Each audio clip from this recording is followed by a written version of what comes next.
Hi friends, நான் தான் உங்க ஜோஷியா வந்திருக்கேன். இன்னைக்கு நம்ம என்ன பார்க்க போகிறோம் தெரியுமா? சங்கீதத்தில் இருக்கிற முதல் அதிகாரத்தில் முதல் வசனம் தான் பார்க்க போகிறோம். பார்த்துடலாமா? துன்மார்க்கருடைய ஆலோசனையில் நடவாமலும் பாவிகளுடைய வழியில் நில்லாமலும் பரியாசக்காரர் உட்காரும் இடத்தில் உட்காராமலும். ஃப்ரெண்ட்ஸ், துன்மார்க்கர்னா யாரு? பாவிகள்னா யாரு? பரியாசக்காரர்னா யாரு? இவங்க 3 பேரும் யாருன்னு எனக்கு சுத்தமா தெரியல. உங்களுக்கு தெரியுமா? சரி, எனக்கும் தெரியல, உங்களுக்கும் தெரியல. எனக்கு ஒரு நல்ல நண்பன் இருக்கான். அவன் எனக்கு எப்பவுமே எந்த தெரியலனாலும் அழகா சொல்லி கொடுப்பான். நம்ம அவன்கிட்ட கேட்டு கத்துக்கலாமா? அவன் பேர் என்ன தெரியுமா? ஜாக். எனக்கு எப்படி ஜாக் நல்ல விஷயங்கள்லாம் கற்றுத்தராரோ, அதே போல உங்களுக்கும் கற்றுக் கொடுக்க அவரு ரெடியா இருக்காரு. நம்ம இப்போ ஜாக்கை கூப்பிடலாமா? ஜாக், ஜாக், ஜாக், நீங்க எங்க இருக்கீங்க? காணுமே உங்களை. ஜாக், தோ ஒளிஞ்சிருக்கீங்களா? வாங்க வாங்க வாங்க. ஜாக், எனக்கு பைபிள்ல ஒரு சில டவுட்டெல்லாம் இருக்கு. எனக்கும் இந்த வீடியோ பார்த்துட்டு இருக்க ஃப்ரெண்ட்ஸுக்கும் இந்த டவுட்டை நீ கிளியர் பண்ணுறியா? சரி சரி சரி, வரேன் இரு. உனக்கு என்ன டவுட் இப்போ? அதை நீ ஃபஸ்ட்டு சொல்லு, நான் கிளியர் பண்ணுறேன். ஜாக், எனக்கு துன்மார்க்கர்னா யாருன்னே தெரியல ஜாக். அது மட்டும் இல்லை, பாவினா யாரு, பரியாசக்காரர்னா யாருன்னே சுத்தமா தெரியல ஜாக். இதை நீ எனக்கு விளக்கமா சொல்றியா? நிச்சயமா நான் சொல்றேன். துன்மார்க்கர் அப்படின்னா நீ நினைக்கிற மாதிரி நான் நினைக்கிற மாதிரி அல்ல. துன்மார்க்கர்னா கெட்ட காரியத்தை செய்வாங்களாம். கெட்ட காரியம்னா என்ன? காசெல்லாம் திருடுவாங்களாம், தப்பா பேசுவாங்களாம், அவங்களுக்கு நல்ல எண்ணமே இருக்காதான்.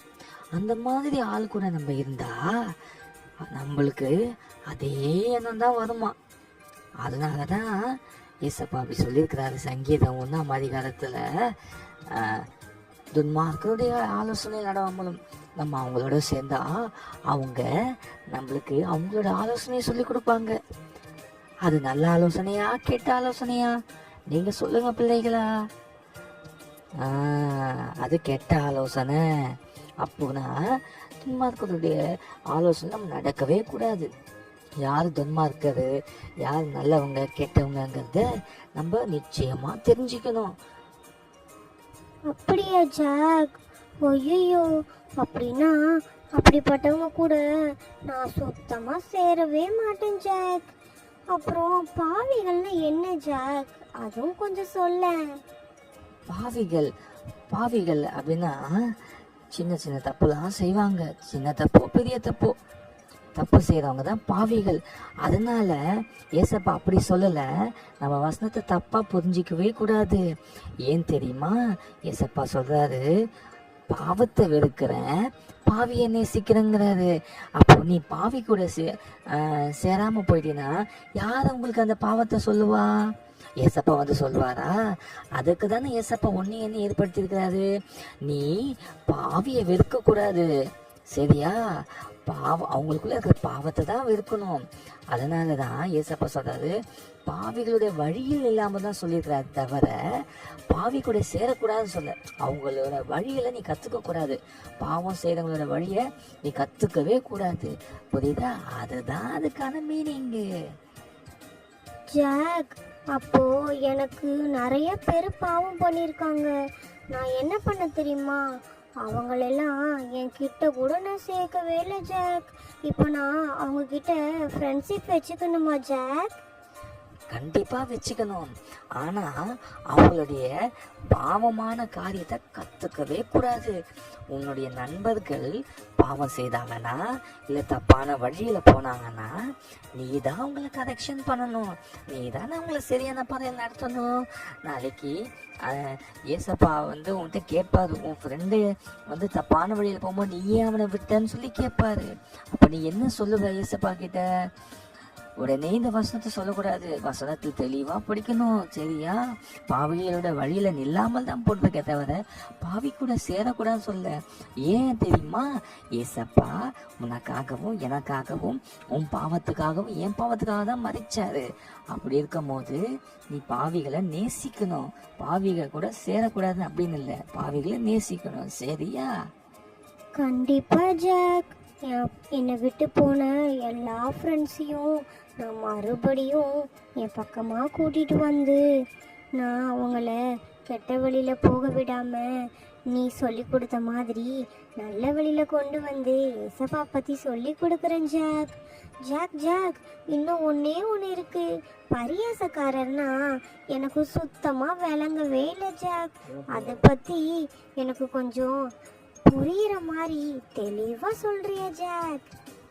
பரியாசக்காரர்னா என்ன தெரியுமா? இப்போ ஒரு பையன் நீ படிக்கிற அந்த ஸ்கூல்லையே குண்டா இருப்பான் தெரியுமா? அவனை பார்த்து நம்ம கிண்டல் பண்ணக்கூடாது. ஏன்னா அதுதான் பரியாசம் அப்படின்னு சொல்றாங்க. ஏன் தெரியுமா கிண்டல் பண்ணக்கூடாது? உன்னை படைச்ச தேவன் தான் அவனையும் படைச்சிருக்கிறாரு. நீ என்ன செய்றியா? அவனை கிண்டல் பண்ணலையா? நீ உன்னை உண்டாக்குன தேவனையே கிண்டல் பண்றியா?